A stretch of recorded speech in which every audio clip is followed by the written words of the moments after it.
Many experienced designers wish they had a blueprint when they first started their businesses. It would have kept them from making many mistakes and made the early years so much easier. This program is created to give you that advantage. In it, you will find all kinds of information on the business and how it works.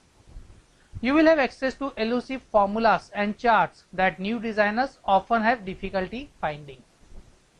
In short, this program will give you the confidence and the knowledge to start a successful interior design business. So get comfortable, sharpen your pencils, and let's get started on making your dream of starting a home-based interior design business a reality. Does your heart skip a bit when colors blend together perfectly? Does the concept of combining patterns excite you? Does the idea of spending other people's money make you want to do backflips? If you answered yes to these questions, you may have the beginnings of what it takes to become a great interior designer. Of course, there is more to interior design than designing throw pillows and rearranging furniture. The business aspect cannot be ignored. You can be the most gifted, talented, and creative person in the world, but if you don't run your business wisely, you will not make it in this competitive field. Create, promote, and sell. Learn how to start your own interior design business and be successful training program provides the information that will help you set up and run a successful interior design business. In addition, you will learn the basics of interior design. You will have formulas and charts at your fingertips, providing you with the relevant information you will need to get started in this fun and profitable business. The design business is a natural home-based business. Most of the sales take place in the customer's home because of the need to match color swatches to existing furniture or measure the window for draperies. It is rare that a customer will ever have the need to come to your office. Of course, there are exceptions. As your business expands, you may want to consider adding builders to your list of clientele, and some will require that you have an office. We shall of course talk about it more in the later modules. The other good news about the design business is that it will always be in demand. People will always buy new homes or remodel their old ones. In addition to that, the fact that this business can be started anywhere adds to the appeal.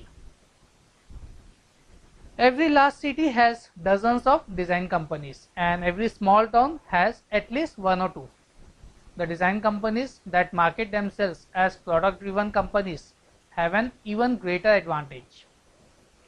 For example, when a person moves into a new home, he or she may not be able to afford a designer, but will definitely need new window coverings and maybe carpet, or perhaps have a sofa that needs to be reupholstered.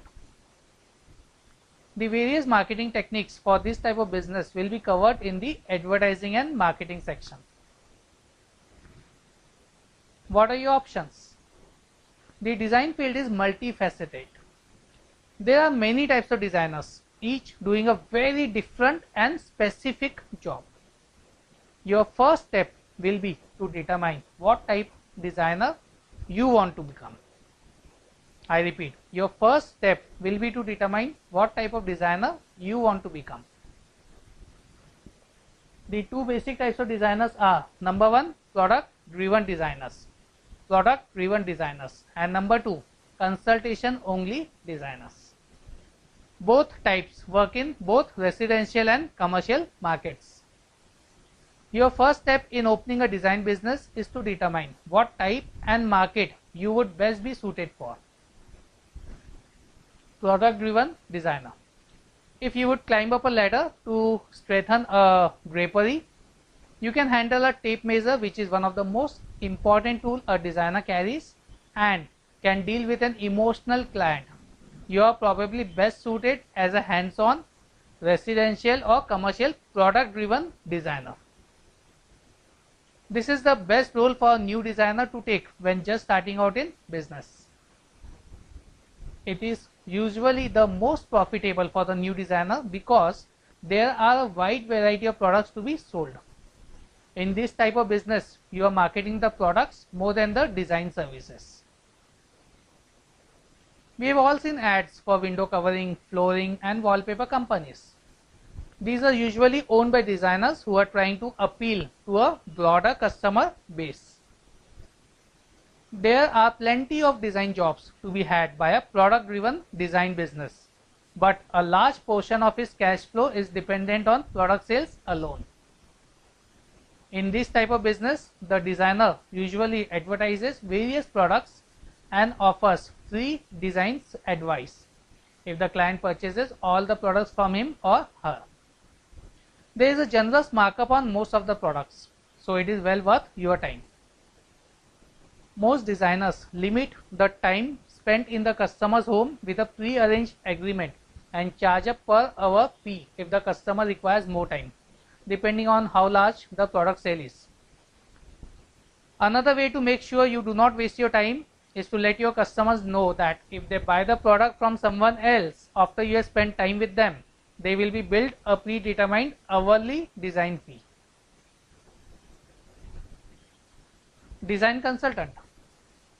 Your other option is to market yourself as a design consultant or a consultation only designer. This is usually done after a designer has been in business for a number of years and has built up a reputation and a list of references. An interior design degree is necessary in this type of situation. When you get to this stage of your career, you can charge a hefty fee by simply giving advice about the design of a room or an office. It is more difficult to succeed in this business because you are not selling any products. What you are selling is just your expertise. Before you can call yourself a design consultant, you should have quite a few years of experience working in the field. An option for those who want to have this type of business is to spend a number of years working at a high-end furniture store or an upscale design shop, gaining experience. The displayed questions may help you decide. Are you self-motivated? If a drapery is hanging wrong, would you climb a ladder and straighten it out, or would you call an installer to do it for you? If you would climb the ladder yourself, you would do well as a hands-on product-driven designer. Do you enjoy working in homes or do you prefer the corporate atmosphere?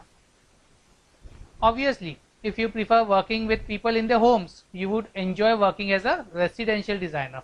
But if you thrive in the corporate atmosphere, you would be better suited as a commercial designer. Are you good with math? Can you use a tape measure? You must be good with math and a tape measure to be successful as a product driven designer. You must be good with math and a tape measure to be successful as a product driven designer. This quality applies to both the residential and commercial fields. Are you good at follow through? All the types of designers must exhibit proper follow through to be successful. However, when working as a consultation only designer, your relationship with the client is short lived. So follow through isn't as important. How well do you handle conflict? The ability to handle any conflict or difference of opinion well is a must for all types of designers, but most important for product driven designers. If a client called you to buy just one vertical blind for her new home, would you consider taking the job? If you consider small jobs a gateway to larger ones, you will do well as a product driven designer. Are you a self-learner? Can you read a book or an article about a product and feel confident enough to sell it? Again, this is an important trait for a residential or commercial product-driven designer. Residential or commercial, Once you have decided whether to be a product driven designer or a design consultant, the other choice you will have to make is whether you want to work in the residential or the commercial market. It is not only possible but likely that you will perform jobs in both the residential and commercial fields, but you need to decide which you want to target more aggressively. If you decide to cater to residential clients, you will surely design the homes of business owners and managers, which will lead to commercial jobs. On the other hand, if you decide that you prefer the corporate atmosphere, the department heads and managers all have homes that may require your services. Generally, residential jobs are smaller in size but reap a higher profit margin. You are working directly with the homeowner and many close relationships and even friendships are formed this way. You will be working with small details such as designing placemats to coordinating with the kitchen valance you have just hung. Commercial jobs are usually not that intimate. The retail prices of the jobs are higher, but there is a substantially lower profit margin. If you are designing the bedspreads and draperies for a hotel, more than likely the rooms will all look the same, so after choosing the fabric, it's just a matter of taking measurements and working up a bid. Working with builders. Another source of income for any type of designer is builder accounts. The product driven residential designer is the most likely candidate for this type of business because he or she will already have the necessary manufacturer accounts set up. This designer will have the various sample books and pricing structures needed to work with a builder. There are two ways that working with builders can bring you business. One, model home design, and two, new home owner color selections. A builder usually wants a track record from a designer before assigning these projects. The displayed points briefly describe the ins and outs of this type of work. Model home design. There is not a lot of money to be made decorating models, but indirectly it can pay well. A builder sets aside a decorating budget for each model home that he or she builds. It is almost always not enough, and the designer ends up having to convince furniture stores to lend pieces to furnish the house. This is a time consuming affair, and even though the designer is paid minimally for all these efforts, the designer is expected to attend countless meetings and walkthroughs with the builder. Yet the competition for model home design work is fierce, extremely high. There is a decent amount of recognition that stems from decorating a model, as your company name will be posted on signs throughout the house. The big payoff from this type of work is the opportunity to do the color selection work for the builder. Do not accept model home work without a promise from the builder to give you that business. Second, color selections. When people buy a new home, they must pick out carpet, vinyl, wallpaper, brick, indoor and outdoor paint, appliance colors, title and a roof. The builder usually hires a designer to help the customer with these decisions. In addition to the color selection fee, the designer has the first shot at getting the customer's business for window coverings, furniture or design consulting business. As the designer, you have a great opportunity to build a rapport with the customer, so you should at least get a chance to bid on the job. An average builder sells 10 to 20 houses per month, so you can imagine the sales opportunities that exist. Some builders will require that you have a showroom to do color selections, but more and more builders are setting aside a room in one of their model homes for the process. It won't hurt for you to make the suggestion to builders. Maybe they just haven't thought of it yet themselves. Lucrative extras. One very lucrative area of design in your home-based design firm can be space planning.